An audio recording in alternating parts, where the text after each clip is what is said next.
ရွှေဘိုခရိုင်လုံးဆိုင်ရာတောင်သူလယ်သမားနှီးနှောဖလှယ်ပွဲကိုတက်ရောက်လာတဲ့တောင်သူတွေဟာသူတို့အဓိကကြုံတွေ့နေရတဲ့သိမ်းဆည်းခံလယ်ယာမြေတွေပြန်လည်ရရှိရေးနဲ့စိုက်ပျိုးရေးအတွက်ဆည်ရေမရရှိတဲ့ပြဿနာတွေကိုဆွေးနွေးခဲ့ကြပါတယ်။နှီးနှောဖလှယ်ပွဲအပြီးမှာတော့ရွှေချင်းသစ်ဇေယျသိမ်ကရွှေဘိုခရိုင်တောင်သူလယ်သမားကွန်ရက်ကအချက်၅ချက်ပါတဲ့သဘောထားကြေညာချက်တစ်စောင်ထုတ်ပြန်ခဲ့ပါတယ်။ဒါလည်းဘာသာပြောင်းလဲခြင်းတွေပါပါတယ်။သူတို့ကိုပြောင်းလဲအောင်ကျွန်တော်တို့ကလွတ်လပ်သောတောင်သူလယ်သမားအဖွဲ့အစည်းများဖွဲ့စည်းနိုင်ရန်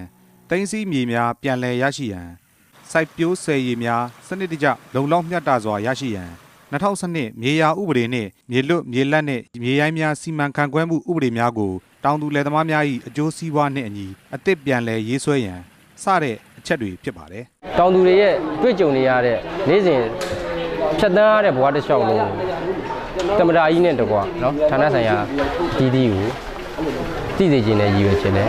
ပါတယ်တောင်သူတွေတောင်းဆိုထားတဲ့အချက်၅ချက်ကိုသက်ဆိုင်ရာကိုတင်ပြတောင်းဆိုသွားမှာဖြစ်ပြီးလိုက်လျောမှုတွေမရှိရင်တော့ခရိုင်တွင်းမှာရှိတဲ့တောင်သူတွေကိုစုစည်းပြီးဆန္ဒပြဖို့စီစဉ်ရှိတယ်လို့ရွှေချင်းသစ်ဇေယျသိမ်ကတောင်သူလယ်သမားကွန်ရက်ကတပင်းမြို့နယ်တာဝန်ခံဦးအောင်ကျော်မိုးကပြောပါတယ်ကျွန်တော်တို့ဒီ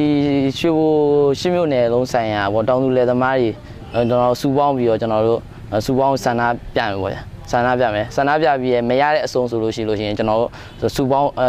ဒီရှစ်မြို့နယ်အကုန်လုံးစုပေါင်းပြီးတော့ကျွန်တော်ထုံထုံတိုက်ပွဲဝင်မယ်အခုလိုလယ်သမားတွေကြုံတွေ့နေရတဲ့ပြဿနာတွေကိုသက်ဆိုင်ရာဌာနတွေနဲ့တိုက်ရိုက်ချိတ်ဆက်ဆောင်ရွက်နိုင်ဖို့ကူညီပေးသွားမယ်လို့ဒီပွဲကိုတက်ရောက်လာတဲ့88မျိုးဆက်ငြိမ်းချမ်းရေးနဲ့ပွင့်လင်းလူအဖွဲ့အစည်းက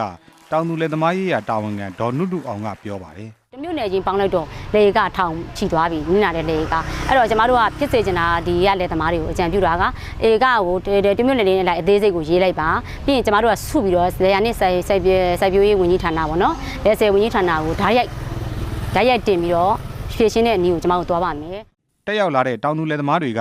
စကိုင်းတိုင်းရွှေဘိုခရိုင်ရှစ်မြို့နယ်မှာစစ်တပ်ဌာနဆိုင်ရာနဲ့ကုမ္ပဏီတွေကတင်စီထားတဲ့လေယာမြေဧကပေါင်း6000ကျော်ရှိတယ်လို့ပြောပါတယ်ခင်ဗျာ